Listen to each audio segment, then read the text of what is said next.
किसी के बारे में कुछ कमेंट करने से पहले अपने वर्ड्स पे ध्यान देना बहुत ही ज़रूरी है। आप किसको क्या बोल रहे हैं, आपका कोई डिसरिस्पेक्टफुल वे में बोलने वाला शब्द आपके लिए प्रॉब्लम क्रिएट कर सकता है। Hello everyone, welcome to my channel crime area. This is me Harsh Singh. Same disrespectful वाला इंसिडेंट इस केस में भी हुआ। तो ये केस इंडियन बैडमिंटन प्लेयर का है जिसका नाम सानिया नेहवाल है। इन्होंने 24 इंटरनेशनल टाइटल्स और 11 नेशनल टाइटल्स जीते हैं और साथ ही 3 बार ओलंपिक्स में भी रिप्रेजेंट किया है, 3 बार ब्रॉन्ज मेडल जीता है। तो क्या इश्यूज इनके साथ हुआ है, आइए समझते हैं। तो जैसे अगर नॉर्मल पर्सन किसी दूसरे पर्सन के बारे में कुछ भी बोलता है तो इतना ज़्यादा हाईलाइट नहीं किया जाता, बट इस केस में एक साउथ के एक्टर यानी कि एक सेलिब्रिटी नहीं, एक दूसरे सेलिब्रिटी को कुछ ऐसा कमेंट पोस्ट कर दिया जिससे वो तुरंत पब्लिकली हाईलाइट हो गया। तो जिसने ये कमेंट किया उसका नाम सिद्धार्थ सूर्यनारायण बताया जा रहा है, जो कि एक तमिल एक्टर है और साथ ही हिंदी मूवीज में भी काम कर चुके हैं, जैसे कि 2006 की रंग दे बसंती और 2013 की चश्मे बदूर। तो यहाँ तक तो नॉर्मल सा इंट्रोडक्शन था। अब समझते हैं क्या हुआ इस केस में। असल में पीएम नरेंद्र मोदी जी का सिक्योरिटी ब्रीच का इशू चल रहा था, जो कि उनको 10 किलोमीटर दूर पाकिस्तान बॉर्डर के पास रोक दिया जाता है लगभग 20 मिनट के लिए पंजाब फ्लाईओवर पे, क्योंकि वहाँ लास्ट वीक फार्मर्स का प्रोटेस्ट चल रहा था। तो ये इंसिडेंट से काफ़ी लोग एम्बैरेस हो जाते हैं और सभी लोग उसमें अपने अपने व्यू पॉइंट को रखते हैं या फिर ट्वीट करते हैं ट्विटर अकाउंट पे। और उसी ट्वीट में सानिया नेहवाल जी बिल पोस्ट करती है, लिखती है, no nation can claim itself to be safe if the security of its own PM gets compromised.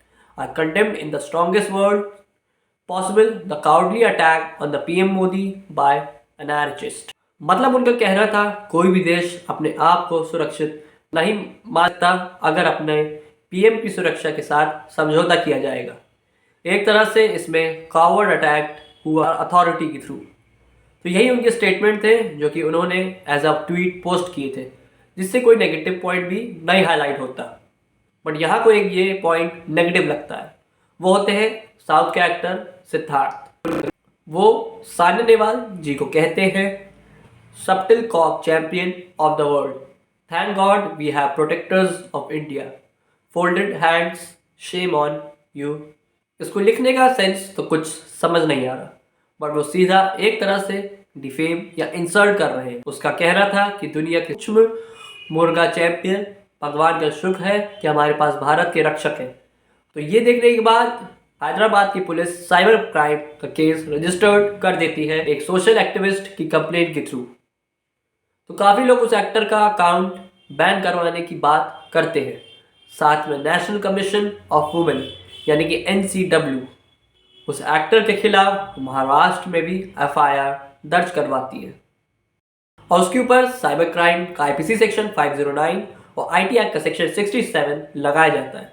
तो IPC सेक्शन 509 बताता है अगर कोई पर्सन उस इंटेंशन से किसी वुमेन को इंसल्ट करता है, उसके कैरेक्टर को नीचा दिखाता है या फिर उसके बारे में कुछ खराब बातें बोलता है जिससे उस वुमेन की प्राइवेसी तक को इशू हो सकता है, तो उसमें उस पर्सन को 1 से 3 साल तक की सजा हो सकती है और साथ में फाइन भी। और यही IT एक्ट का सेक्शन 67 बताता है कि अगर कोई पर्सन कुछ ऐसी चीज़ को ट्रांसमिट या फिर पोस्ट करता है इलेक्ट्रॉनिक फॉर्म में यानी कि सोशल मीडिया पे, जो कि सेम इस केस पे हुआ यानी कि ट्विटर पे, जिससे उसकी पब्लिकली कैरेक्टर डाउन हो, तो इसमें हमें पनिशमेंट 1 से 5 साल तक की मिलती है। तो ये सब देखने और सुनने के बाद एक्टर सिद्धार्थ अपॉलॉजी मांगते हैं सानिया जी से ट्विटर पे, जो कुछ दिन पहले बिना कुछ सोचे समझे ये पोस्ट लिखते हैं। वही सेम पर्सन कुछ दिन बाद अपॉलॉजी मांगते हैं। वो लिखते हैं, dear Saina, I want to apologise to you for my rude joke that I wrote as a response to a tweet of yours a few days ago. I may disagree with you on many things, but even my disappointment or anger when I read your tweet cannot justify my tone and words. I know I have more grace in me than that.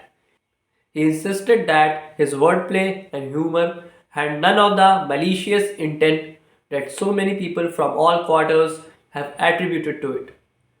I hope we can put this behind us and that you will accept my letter. You will always be my champion, he added. तो actor Siddharth कहते हैं, मुझे tweet लिखने के बाद realise हुआ कि मुझे ऐसा नहीं बोलना चाहिए। मेरे एक रूट से जोक से आपको बहुत बुरा लगा। मेरे गुस्से की वजह से मेरे लिखने का टोन बदल गया, बट मेरा कोई ऐसा इंटेंशन नहीं था तुमको हर्ट करने का। बाकी तुम इसको भूल कर मेरी अपॉलॉजी एक्सेप्ट करो।